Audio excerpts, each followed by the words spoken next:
The Urantia book, part 1.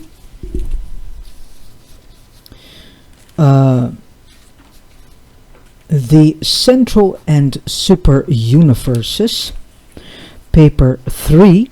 The Attributes of God. God is everywhere present.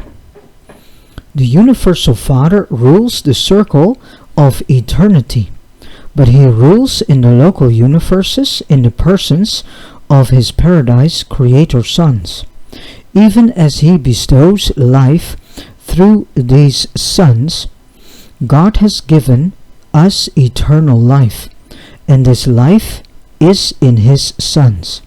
These creator sons of God are the personal expression of himself in the sectors of time, and to the children of the whirling planets of the evolving universes of space. The highly personalized sons of God are clearly discernible by the lower orders of created intelligences, and so do they compensate for the invisibility of the infinite and therefore less discernible Father. The Paradise Creator sons of the Universal Father are a revelation of an otherwise invisible being, invisible because of the absoluteness and infinity inherent in the circle of eternity and in the personalities of the Paradise Deities. Creatorship is hardly an attribute of God. It is rather the aggregate of his acting nature. And this universal function of creatorship is eternally manifested as it is conditioned and controlled by all the coordinated attributes of the infinite and divine reality of the first source and center. We sincerely doubt whether any one characteristic of the divine nature can be regarded as being antecedent to the others, but if such were the case, then the creatorship nature of deity would take precedence over all other natures, activities, and attributes, and the creatorship of deity culminates in the universal truth of the fatherhood of God. 1. God's everywhereness. The ability of the Universal Father to be everywhere present and at the same time constitutes his omnipresence. God alone can be in two places, in numberless places. At the same time, God is simultaneously present in, between quotation marks, heaven above and on earth beneath, as the psalmist exclaimed, "Whither shall I go from your spirit, or whither shall I flee from your presence? I am a God at hand as well as afar off, says the Lord. Do not I fill heaven and earth?" The Universal Father is all the time present in all parts and in all hearts of his far-flung creation. He is the fullness of him who fills all and in all, and who works all in all. And further, the concept of his personality is such that between quotation marks, the heaven and heaven of heavens, which is universe of universes, cannot contain him. It is literally true that God is all and in all, but even that is not all of God. The infinite can be finally revealed only in infinity. The cause can never be fully comprehended by an analysis of effects. The living God is immeasurably greater than the sum total of creation that has come into being as a result of the creative acts of his unfettered free will. God is revealed throughout the cosmos, but the cosmos can never contain or encompass the entirety of the infinity of God. The Father's presence unceasingly patrols the master universe. His going forth is from the end of the heaven, and his circuit to the ends of it, and there is nothing hidden from the light thereof. The creature not only exists in God, but also lives in the creature. We know we dwell in him because he lives in us. He has given us his Spirit. This gift from the Paradise Father is man's inseparable companion. This is the adjuster or thought adjuster, the God, the Father fragment in us. He is the ever-present and all-pervading God. The Spirit of the everlasting Father is concealed in the mind of every mortal child. Man goes forth searching for a friend, while that very friend lives within his own heart. The true God is not afar off. He is a part of us. His Spirit speaks from within us. The Father lives in the child. God is always with us. He is the guiding Spirit of eternal destiny. Truly, of the human race has it been said, you are of God, because he who dwells in the love dwells in God, and God in him. Even in wrongdoing you torment the indwelling gift of God. For the thought adjuster must needs go through the consequences of evil thinking with the human mind of its incarceration. The omnipresence of God is in reality a part of his infinite nature. Space constitutes no barrier to deity. God is in perfection and without limitation, discernibly present only on Paradise and in the central universe. He is not thus observably present in the creations encircling Havona, for God has limited his direct and actual presence in recognition of the sovereignty and the divine prerogatives of the coordinate creators and rulers of the universes of time and space. Hence must the concept of the divine presence allow for a wide range of both mode and channel of manifestation, embracing the presence circuits of the eternal Son, the infinite Spirit, and the Isle of Paradise.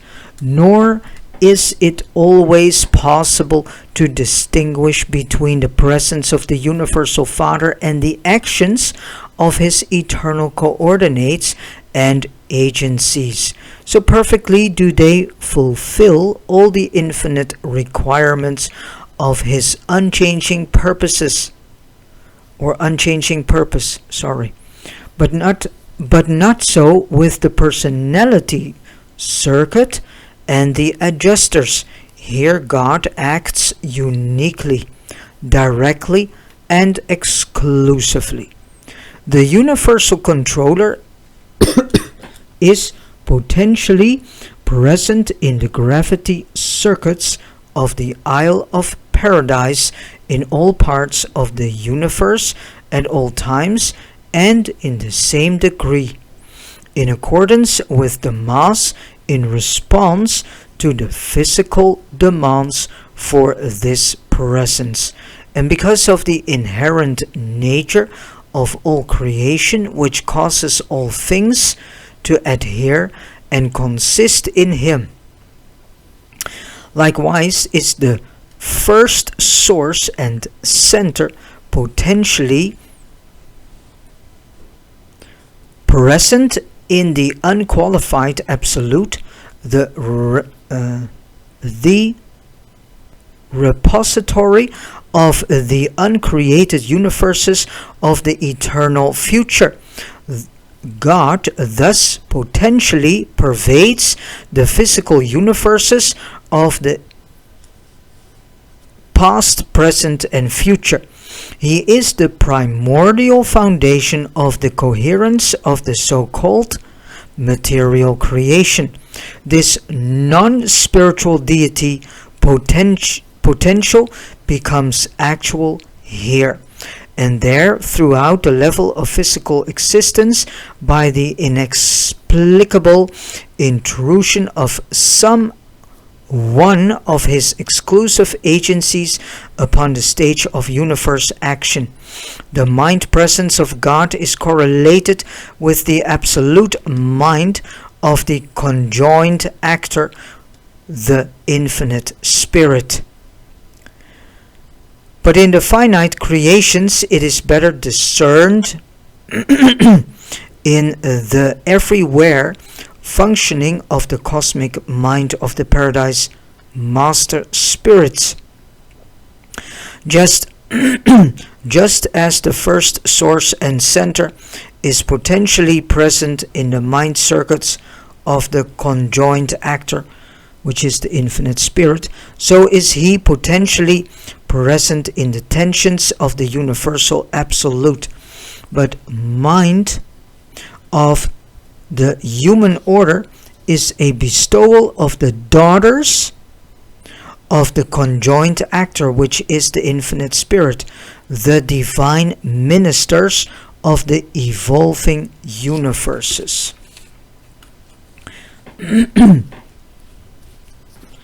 The everywhere present spirit of the Universal Father is coordinated with the function of the Universal Spirit, presence of the Eternal Son, and the everlasting divine potential of the Deity Absolute. But neither the spiritual activity of the Eternal Son and his Paradise Sons nor the mind bestowals of the infinite spirit seem to exclude the direct action of the thought adjusters, the indwelling fragments of God in the hearts of his creature children. Concerning God's presence in a planet, system, constellation, or a universe, the degree of such presence in any creational unit is a measure of the degree of the evolving presence of the Supreme Being. It is determined by the en masse recognition of God and loyalty to Him on the part of the vast universe's organization, running down to the systems and planets themselves.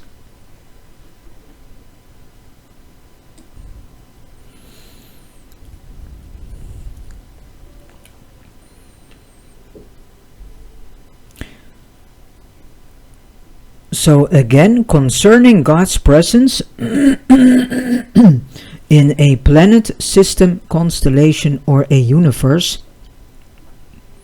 the degree of such presence in any creational unit is a measure of the degree of the evolving presence of the Supreme Being. It is determined by the en masse recognition of God and loyalty to Him on the part of the vast universe organization, running down to the systems and planets themselves. Therefore, it is sometimes, with the hope of conserving and safeguarding these phases of God's precious presence, that when some planets or even systems have plunged far into spiritual darkness, they are in a certain sense quarantined or partially isolated from intercourse with the larger units of creation. And all this, as it operates on Urantia, is a spiritually defensive reaction of the majority of the worlds to save themselves as far as possible from suffering the isolating consequences of the alienating acts of a headstrong, wicked, and rebellious minority.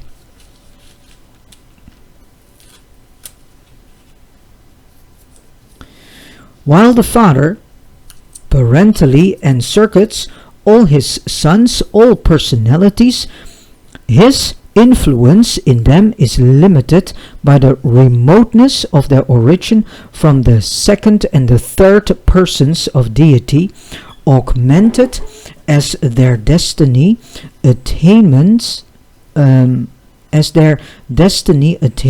nears such levels. The fact of God's presence in creature minds is determined by whether or not they are indwelled by Father fragments, such as the mystery monitors, but his effective presence is determined by the degree of cooperation accorded these indwelling adjusters sorry for my voice accorded these indwelling adjusters by the minds of their sojourn. The fluctuations of the Father's presence are not due to the changeableness of God. The Father does not retire in seclusion because he has been slighted. His affections are not alienated because of the creature's wrongdoing. Rather, having been endowed with the power of choice concerning himself, his children, in the exercise of that choice, directly determine the degree and limitations of the Father's divine influence in their own hearts and souls. The Father has freely bestowed himself upon us, without limit and without favor. He is no respecter of persons, planets, systems, or universes.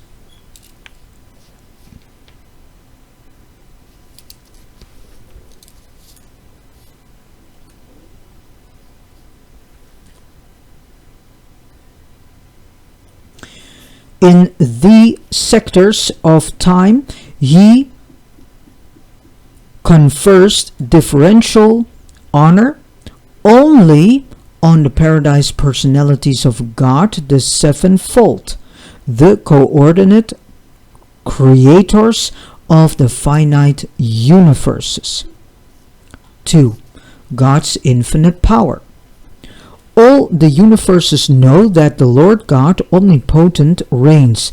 The affairs of this world and other worlds are divinely supervised. He does according to his will in the army of heaven and among the inhabitants of the earth. It is eternally true. There is no power but of God. Within the bounds of that which is consistent with the divine nature, it is literally true that with God all things are possible. The long drawn out evolutionary processes of peoples, planets, and universes are under the perfect control of the universe creators and administrators and unfold in accordance with the eternal purpose of the universal Father, proceeding in harmony and order and in keeping with the all-wise plan of God. There's only one lawgiver. He upholds the worlds in one space and swings the universes around the endless circle of the eternal circuit. Of all the divine attributes, his omnipotence, especially as it prevails in the material universe, is the best understood, viewed as an unspiritual phenomenon. God is energy. This declaration of physical fact is predicated on the incomprehensible truth that the first source and center is the primal cause of the universal physical phenomena of all space. From this divine activity, all physical energy and other material manifestations are derived. Light, that is, light without heat, is another of the non-spiritual manifestations of the deities. And there is still another form of non-spiritual energy which is virtually unknown on Urantia. It is as yet unrecognized. God controls all power. He has made a way for the lightning.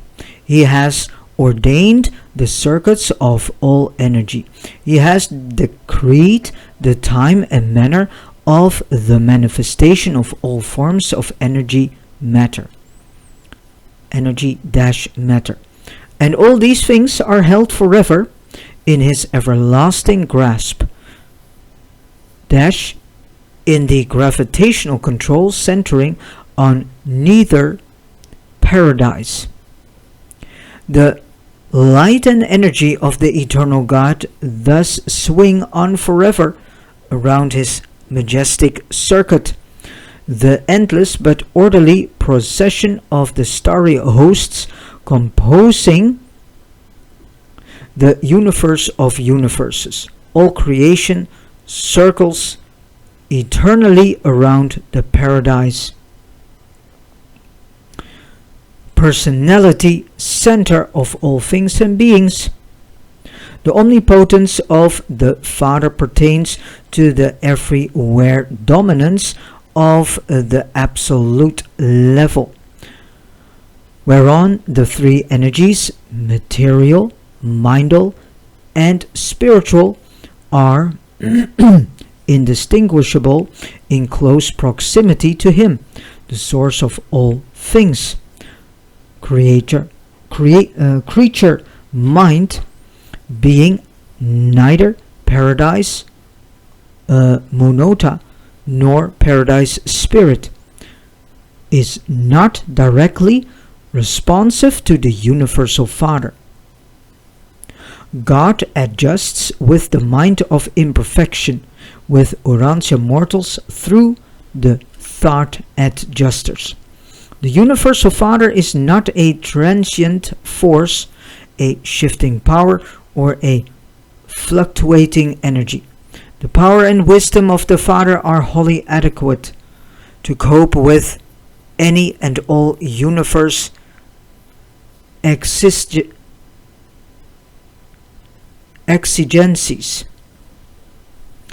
As the emergencies of human experience arise, he has foreseen them all, and therefore he does not react to the affairs of the universe in a detached way, but rather in accordance with the dictates of eternal wisdom and in consonance with the mandates of infinite judgment. Regardless of appearances, the power of God is not functioning in the universe as a blind force. Situations do arise in which it appears that emergency rulings have been made, that natural laws have been suspended, that misadaptations have been recognized, and that an effort is being made to rectify the situation, but such is not the case. Such concepts of God have their origin in the limited range of your viewpoint, in the finiteness of your comprehension, and in the circumscribed scope of your survey. Such misunderstanding of God is due to the profound ignorance you enjoy regarding the existence of the higher laws of the realm, the magnitude of the Father's character, the infinity of his attributes, and the fact of his free willness.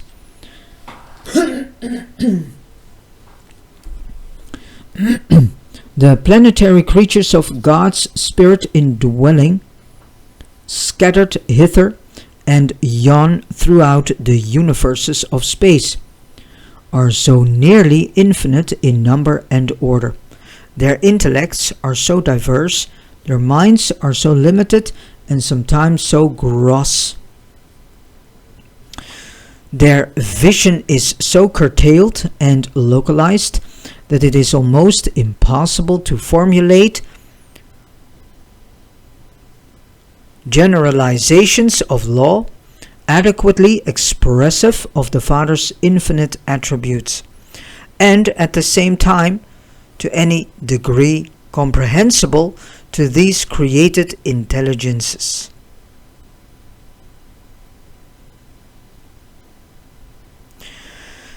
Therefore, to you, the creature, many of the acts of the all-powerful Creator seem to be arbitrary, detached, and not infrequently heartless and cruel. But again, I assure you that this is not true. God's doings are all purposeful, intelligent, wise, kind, and eternally considerate of the best good, not always of an individual being, an individual race, an individual planet, or even an individual universe.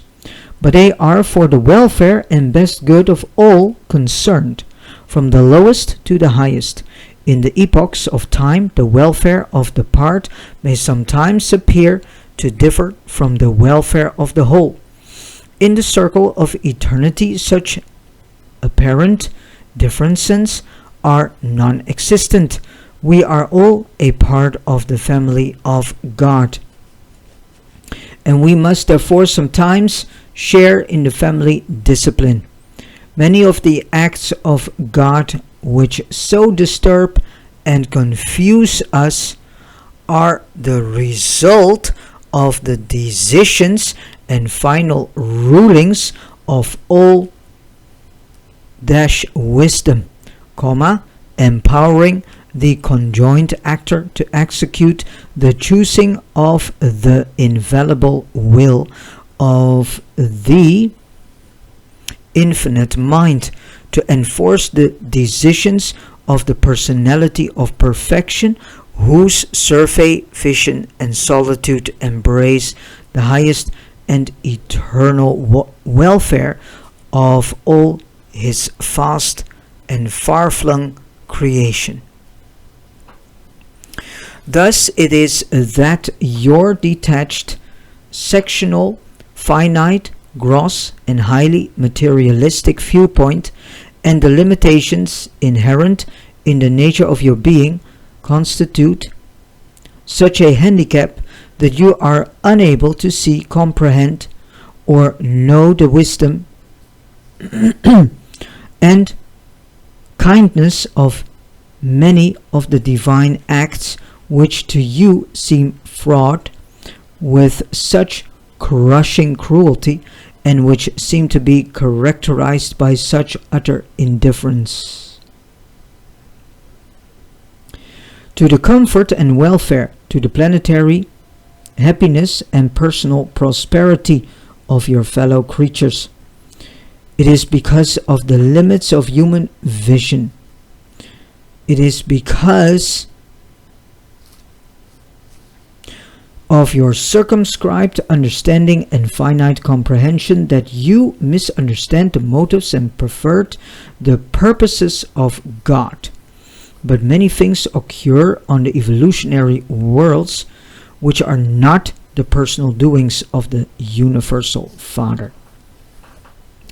The divine omnipotence is perfectly coordinated with the other attributes of the personality of God. The power of God is, ordinarily only limited in its universal spiritual manifestation by three conditions or situations. 1. By the nature of God, especially by his infinite love, by truth, beauty, and kindness. 2.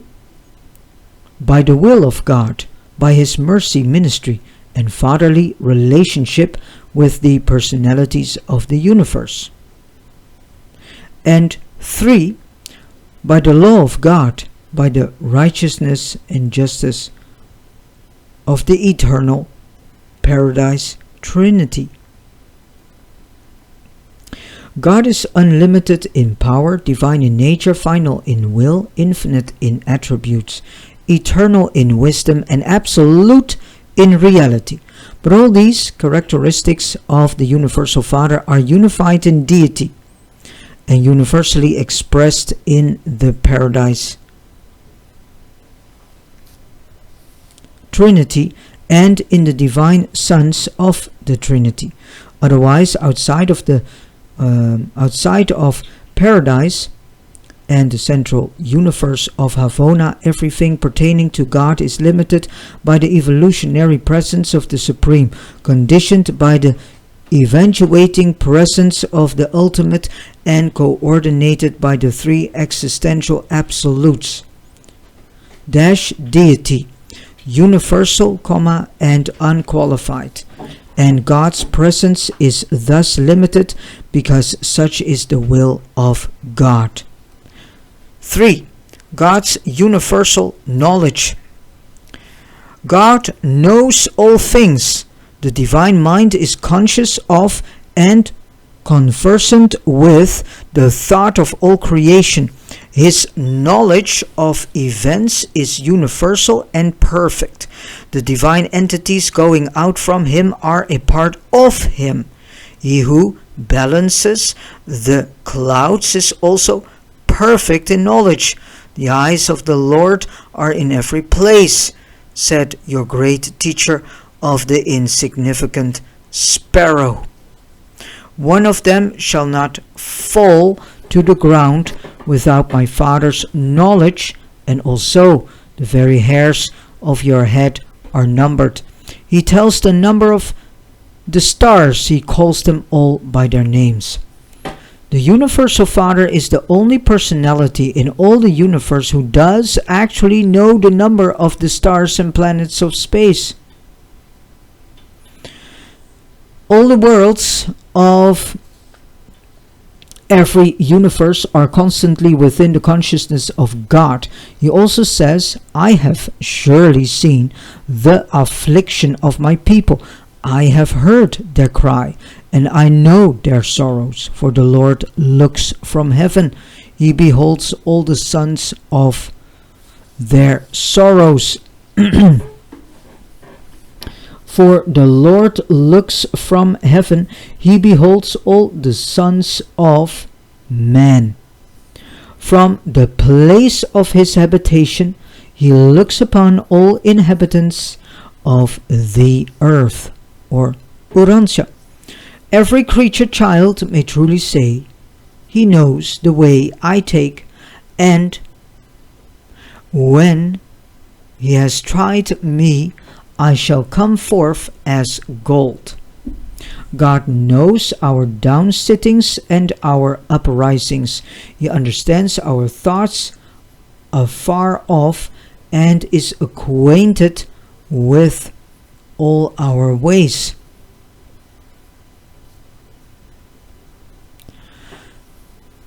All things are naked and open to the eyes of him with whom we have to do. And it should be a real comfort to every human being to understand that he knows your frame. He remembers that you are dust. Jesus, speaking of the living God, said, "Your Father knows what you have need of even before you ask him."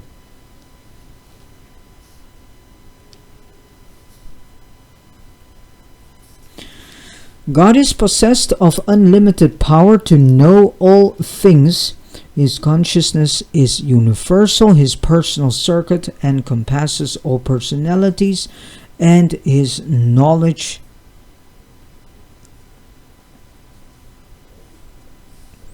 of even the lowly creatures is supplemented indirectly through the descending series of divine sons and directly through the indwelling thought adjusters. And furthermore, the infinite spirit is all the time everywhere present. We are not wholly certain as to whether or not God chooses to foreknow events of sin. But even if God should foreknow the free will acts of his children, such foreknowledge does not in the least abrogate their freedom. One thing is certain: God is never subjected to surprise. Omnipotence does not imply the power to do the non-doable, the ungodlike act. Neither does omniscience imply the knowing of the unknowable, but such statements can hardly be made comprehensible to the finite mind. The creature can hardly understand the range and limitations of the will of the Creator. 4. God's limitlessness, the successive bestowal of himself upon the universes as they are brought into being, in no wise lessens the potential of power or the store of wisdom as they continue to reside and repose in the central personality of deity.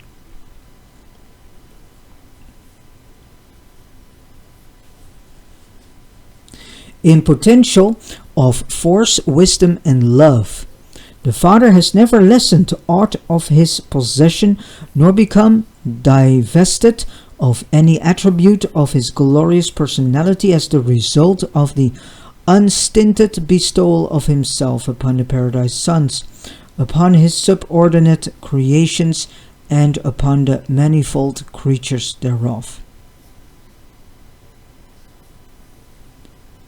The creation of every new universe calls for a new adjustment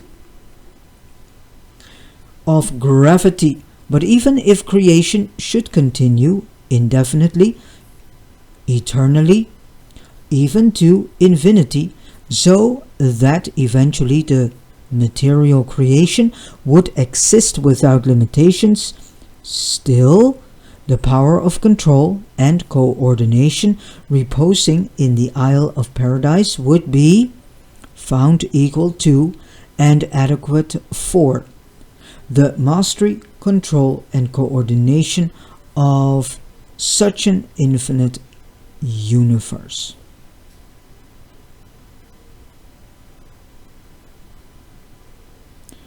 And subsequent to this bestowal of limitless force and power upon a boundless universe, the infinite would still be surcharged with the same degree of force and energy. The unqualified absolute will still be undiminished. God would still possess the same infinite potential, just as if force, energy, and power had never been poured forth. For the endowment of universe upon universe, And so, with wisdom, the fact that mind is so freely distributed to the thinking of the realms in no wise impoverishes the central source of divine wisdom.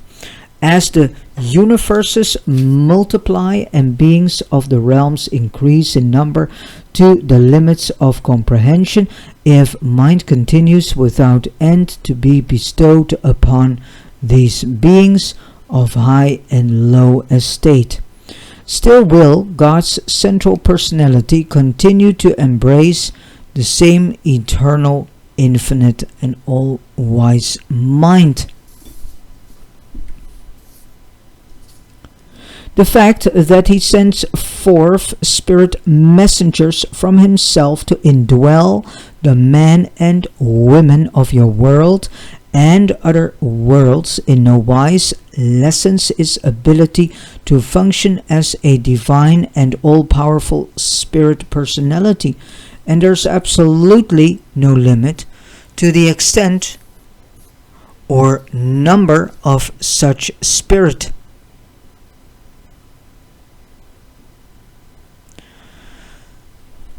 Monitors which he can and may send out.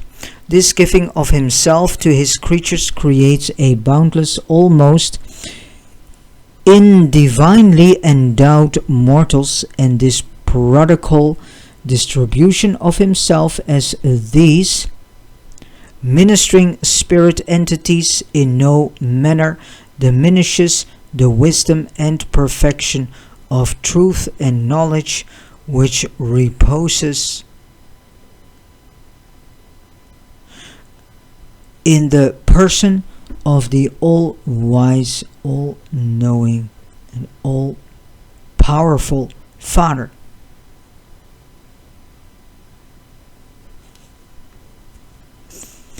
To the mortals of time there is a future, but God inhabits eternity. Even though I hail from near the very abiding place of deity, I cannot presume to speak with perfection of understanding concerning the infinity of many of the divine attributes. Infinity of mind alone can fully comprehend infinity of existence and eternity of action. Mortal man cannot possibly know the infinitude of the Heavenly Father. Finite mind cannot think through such an absolute truth or fact, but this same diminished impact of such an infinite Father's love. Such a love can be truly experienced, albeit while quality of experience is unlimited, quantity of such an experience is strictly limited by the human capacity for spiritual receptivity, and by the associated capacity to love the Father in return. Finite appreciation of infinite qualities far transcends the logically limited capacities of the creature, because of the fact that mortal man is made in the image of God. There lives within him a fragment of infinity. Therefore, man's nearest and dearest approach to God is by and through love.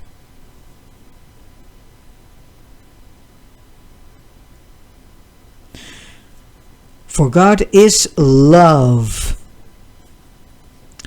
and all of such a unique relationship is an actual experience in cosmic sociology. The creator dash creature relationship dash the father dash child affection.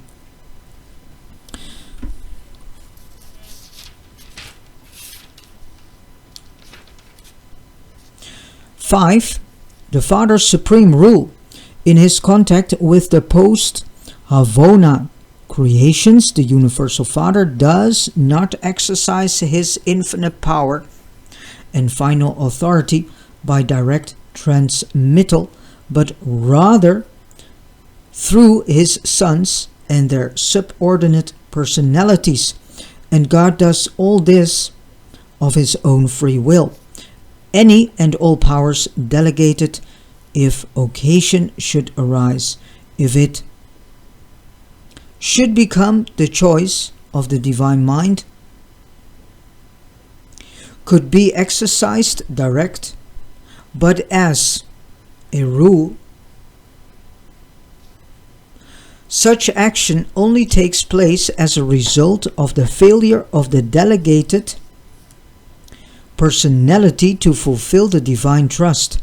At such times, and in the face of such default, and within the limits of the reservation of divine power and potential, the Father does act independently and in accordance with the mandates of his own choice.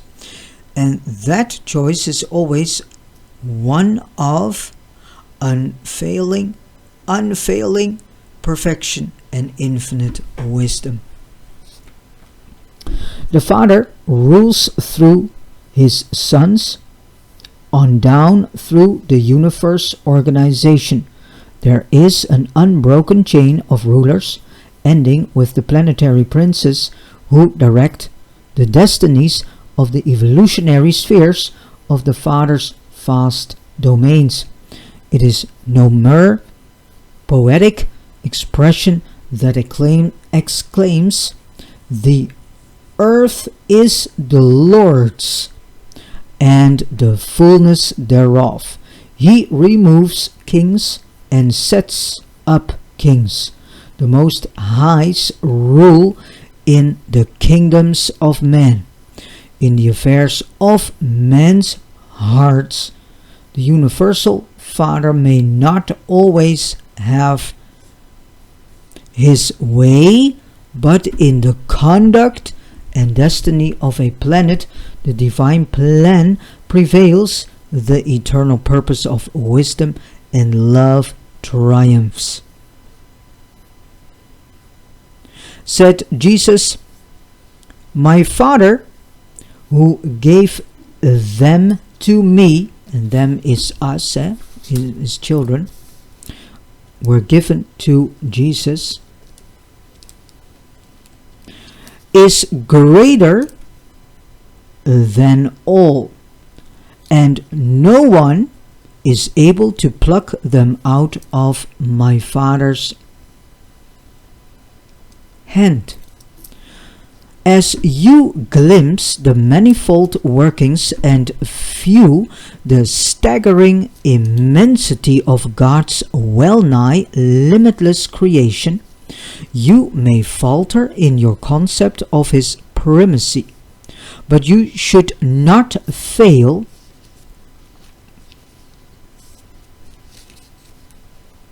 to accept him as securely and everlastingly enthroned at the paradise center of all things, and as the beneficent Father of all intelligent beings. There is but one God,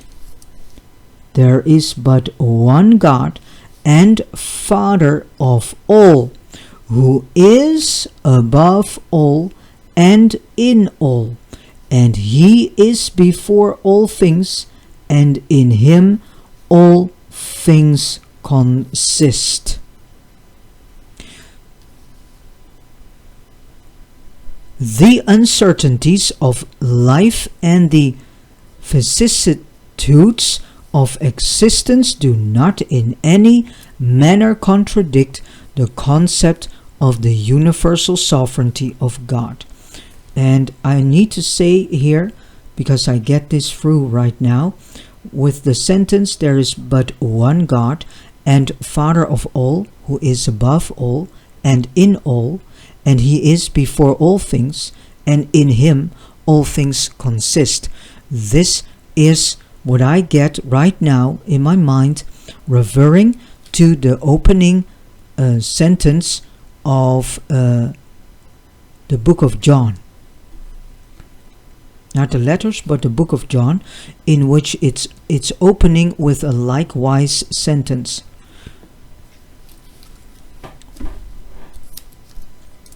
But the way it is being presented there is written down in a way that so many people do not understand. So I get this in my mind to say that this refers to this opening sentence. So again, the uncertainties of life and the vicissitudes of existence do not in any manner contradict the concept of the universal sovereignty of God. All evolutionary creature life is beset by certain inevitabilities. Consider the following. 1. Is courage, strength of character, desirable? Then must man be reared in an environment which necessitates grappling with hardships and reacting to disappointments. 2. Is altruism, service of one's fellows, desirable? Then must life experience provide for encountering situations of social inequality. 3. Is hope, the grandeur of trust, desirable? Then human existence must constantly be confronted with insecurities and recurrent uncertainties. 4. Is faith, the supreme assertion of human thought, desirable? Then must the mind of man find itself in that troublesome predicament, where it ever knows less than it can believe. 5. Is the love of truth and the willingness to go wherever it leads, desirable? Then must man grow up in a world where error is present and falsehood always possible. 6. Is idealism, the approaching concept of the divine, desirable? Then must man struggle in an environment of relative goodness and beauty, surroundings stimulative of the irrepressible reach for better things. 7. Is loyalty - devotion to highest duty, desirable? Then must man carry on amid the possibilities of betrayal and desertion. The valor of devotion to duty consists in the implied danger of default. 8. Is unselfishness, the spirit of self-forgetfulness, desirable? Then must mortal man live face to face with the incessant clamoring of an inescapable self for recognition and honor. Man could not dynamically choose the divine life if there were no self-life to forsake. Man could never lay saving hold on righteousness if there were no potential evil to exalt and differentiate the good by contrast. 9. Is pleasure, the satisfaction of happiness, desirable? Then must man live in a world where the alternative of pain and the likelihood of suffering are ever present, experiential possibilities. Throughout the universe, sorry, every unit is regarded as a part of the whole. Survival of the part is dependent on cooperation with the plan and purpose of the whole.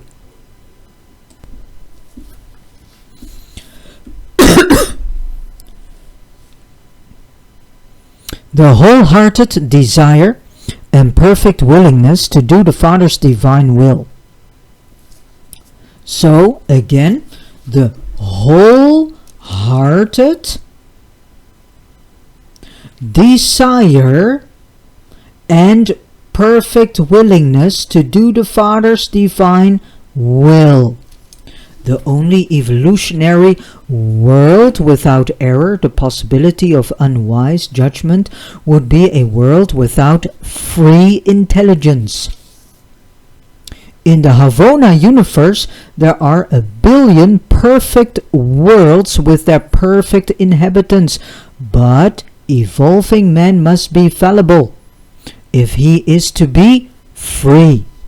Free and inexperienced intelligence cannot possibly at first be uniformly wise.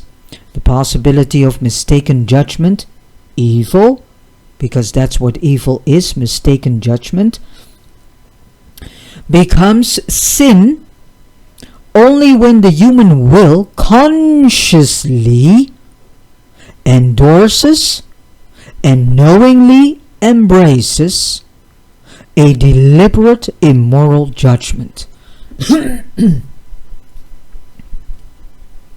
The full appreciation of truth, beauty and goodness is inherent in the perfection of the divine universe.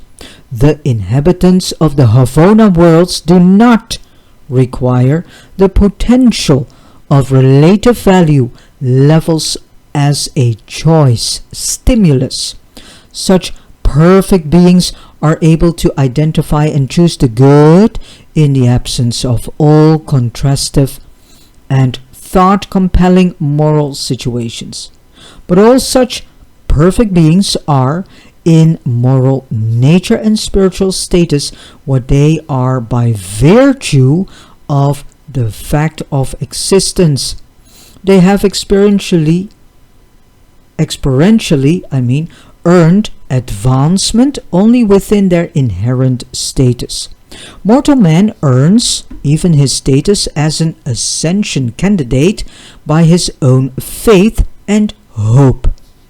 Everything divine which the human mind grasps and the human soul acquires is an experiential attainment. It is a reality of personal experience and is therefore a unique possession in contrast to the inherent goodness and righteousness of the inerrant personalities of Havona.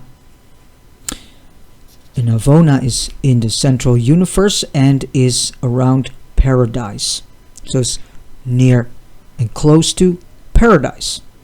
The creatures of Havona are naturally brave, but they are not courageous in the human sense. They are innately kind and considerate, but hardly altruistic in the human way. They are expectant of a pleasant future, but not hopeful in the exquisite manner of the trusting mortal of the uncertain evolutionary spheres. They have faith in the stability of the universe, but they are utter strangers to that saving faith whereby mortal man climbs from the status of an animal up to the portals of paradise. And this is exactly what the ascension path means that we are on.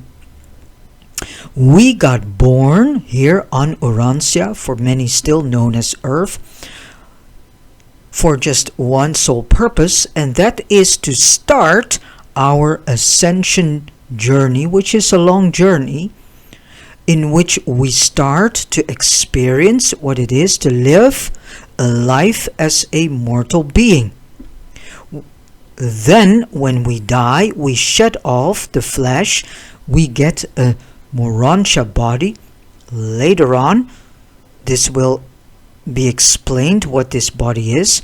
It is an in-between body, not really mortal and not really, you can say, spiritual, or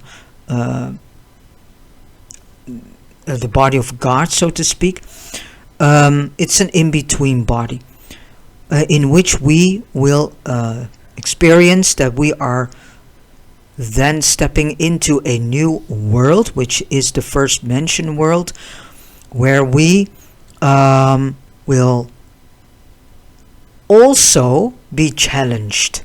Why? Because this ascension journey also is there to undo ourselves from this status of being an animal human being, and growing step by step by walking through all these 570 mentioned worlds.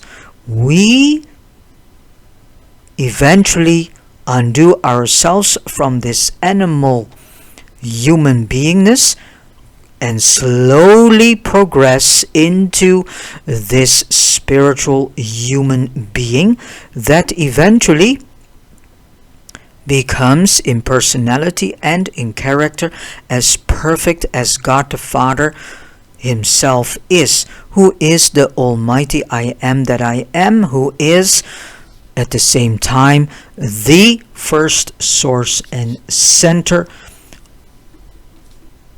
from which light and life is coming from.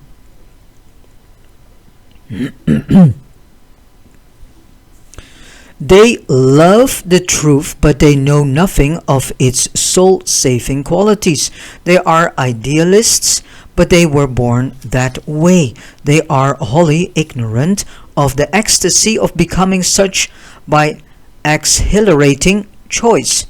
They are loyal, but they have never experienced the thrill of wholehearted and intelligent devotion to duty in the face of temptation to default. They are unselfish, but they never gained such levels of experience by the magnificent conquest of a belligerent self. They enjoy pleasure, but they do not comprehend the sweetness of the pleasure escape from the pain potential. The last, point 6, the Father's primacy.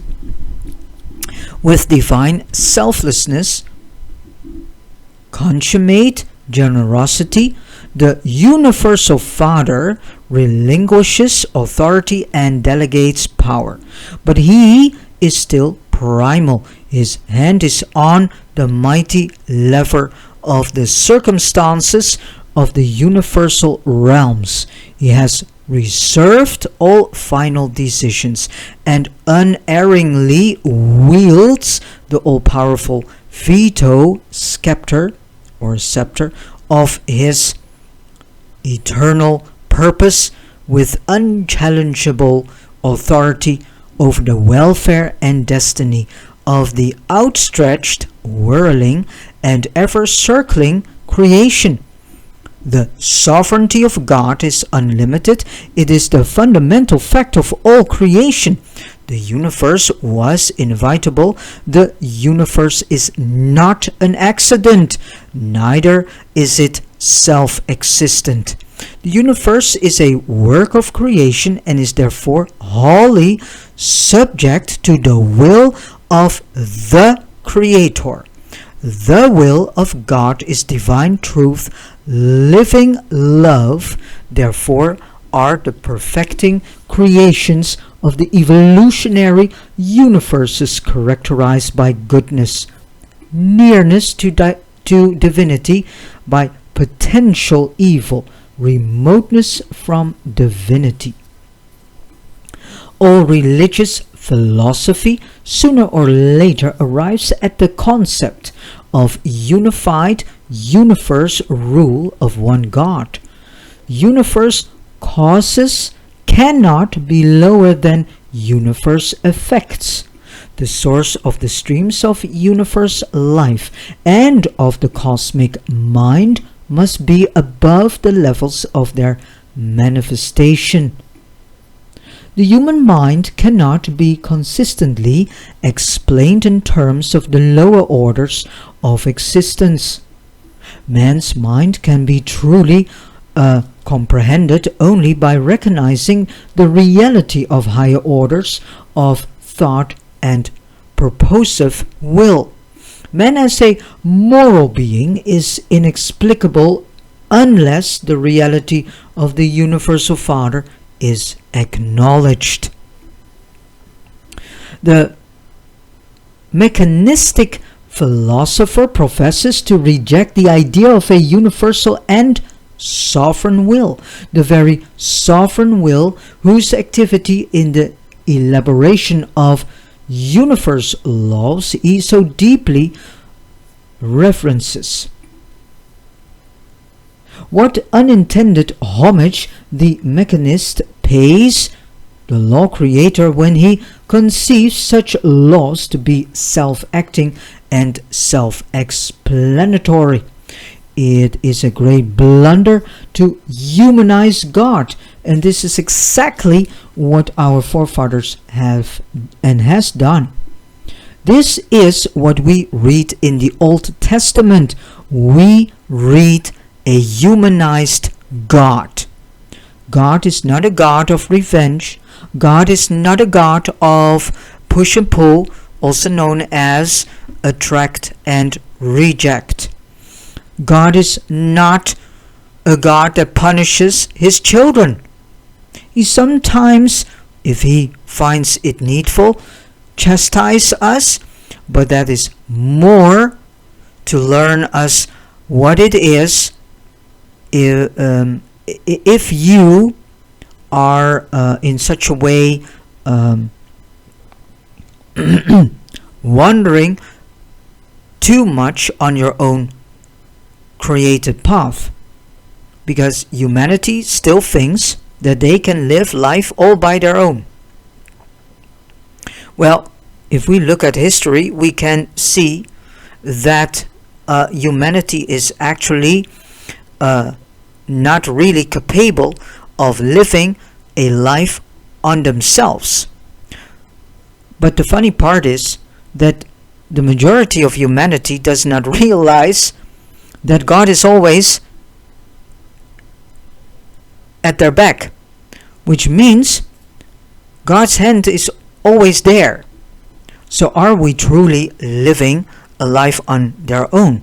That's a good question, knowing that we have a thought adjuster, which is the God the Father fragment in us. But due to the fact that God has given us this enormous gift of free will, he let us experience life and let us experience what it is to be a mortal being, and also to let us experience what it is to be a animal human being. Yeah, because that's what a mortal being actually is.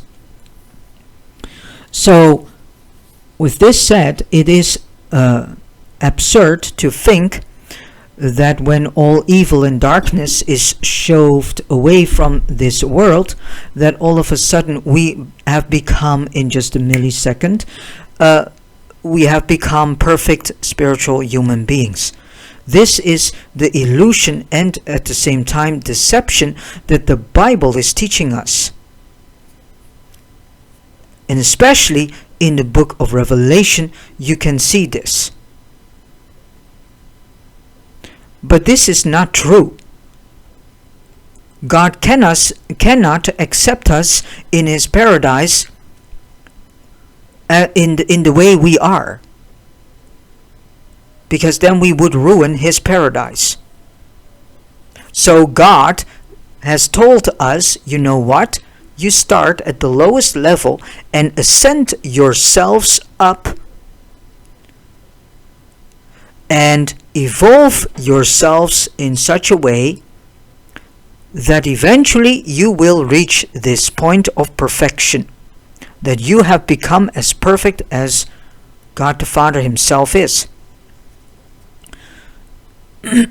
So that's why we need to walk through all these worlds, and we need to walk our path of ascension. And this can be a very long path, at least several thousands of years, if not some millions of years. So again, it is a great blunder to humanize God, except in the concept of the indwelling thought adjuster. But even that is not so stupid as completely to mechanize the idea of the first great source and center. So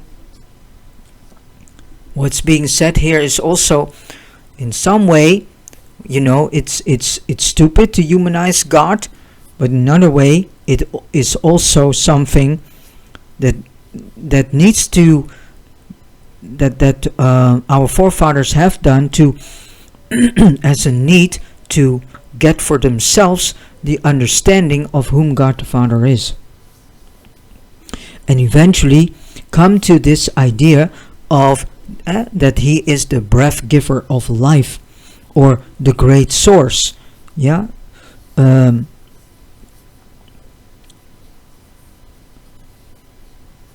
I continue. Does the Paradise Father suffer? I do not know. The Creator's sons must certainly can, and sometimes do, even as do mortals. The Eternal Son and the Infinite Spirit suffer in a modified sense. I think the Universal Father does. Well, in a certain way, I think the Universal Father does, because he is in us. So all the afflictions we go through, it is also going through. And later on, this is being said also in the section of the life and teachings of Jesus. So this being the divine counselor, which has written this paper, says the Eternal Son and the Infinite Spirit suffer in a modified sense, and I think the Universal Father does, but I cannot understand how. Perhaps through the personality circuit or through the individuality of the thought adjusters and other bestowals of his eternal nature. He has said of the mortal races, in all your afflictions I am afflicted. Exactly. So he experiences our griefs, our afflictions, our whatever state of emotion we get in. He unquestionably experiences a fatherly and sympathetic understanding. He may truly suffer. So, yes, he does, because do you think that God the Father is amused to see what is going on in the world nowadays? Of course it hurts him. Of course he has a certain grief about it, to see that the majority of his children are still falling prey for the same baits, which is fear, because the human race has a deep fear for the unknowing. But also, you can say the human race also has this fear that an animal has. So I think it's a type of fear that that is holding the animal fear and the fear of the unknowing. That is why people are saying, oh, I need to plan goals for this year, next year, coming 5 years, and the coming 10 years. Why? Because it gives them a certain type of control that then they know what to expect each and every day, by keeping them stuck to these self-created goals. The only goal that we have is our ascension path and becoming as perfect in personality and character as God the Father, the Almighty I Am that I Am Himself is.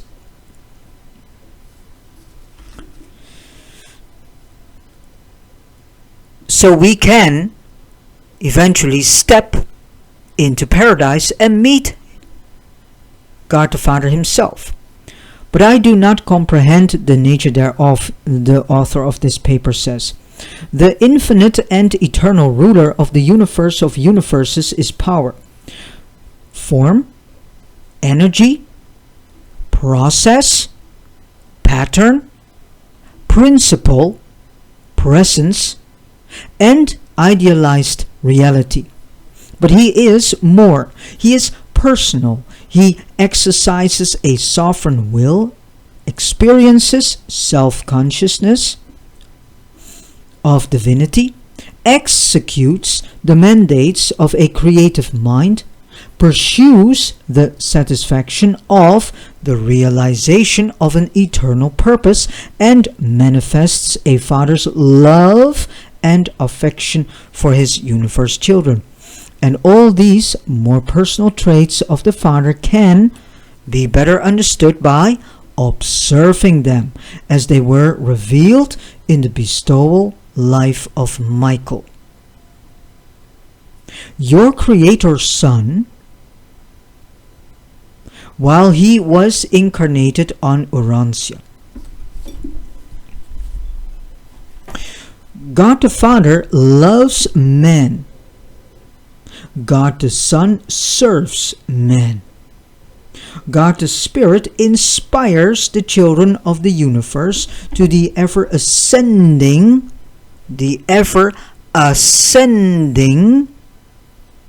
adventure of finding God the Father by the ways ordained by God the Sons through the ministry of the grace of God the Spirit.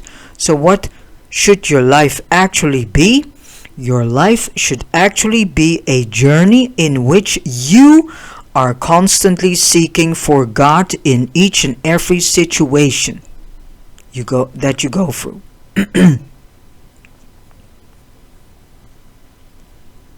And also questioning, who is God the Father? How can I recognize God the Father in the things that I do, in my words, in my behavior, in the way I treat my fellow brethren, in the way I treat my environment, in the environment itself? How can I experience God? How can I know God the Father? How can I communicate with God the Father? How can I know His desires? How can I know what His will is?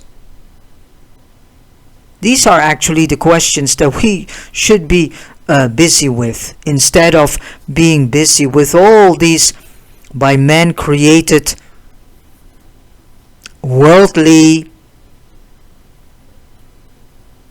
questions of and about things that are actually have no matter of interest at all.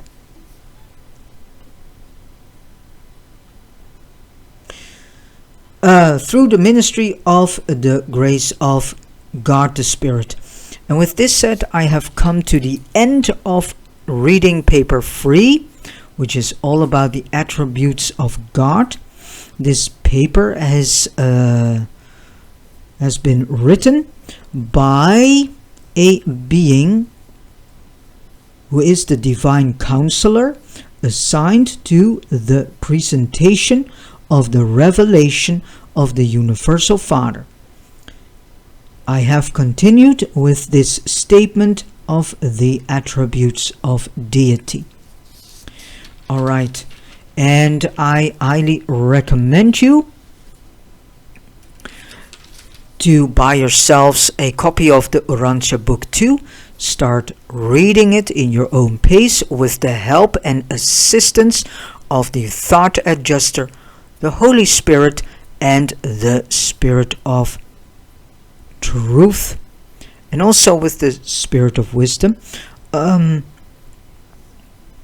If you have read a piece, then go into communion with God and ask God the Father if you have questions or do not understand things.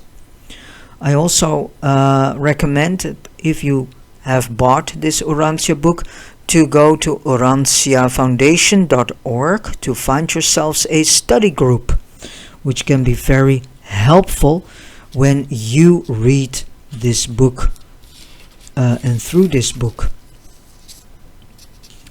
So you can not only read it, but also in companionship with fellow brethren, study the information that is presented to us. Alright, thank you so much for listening, and that all the inspirational words that you've heard may go into your heart, soul, and mind, and that all will be washed clean from all the things that no longer serve you and are based on incorrect teachings.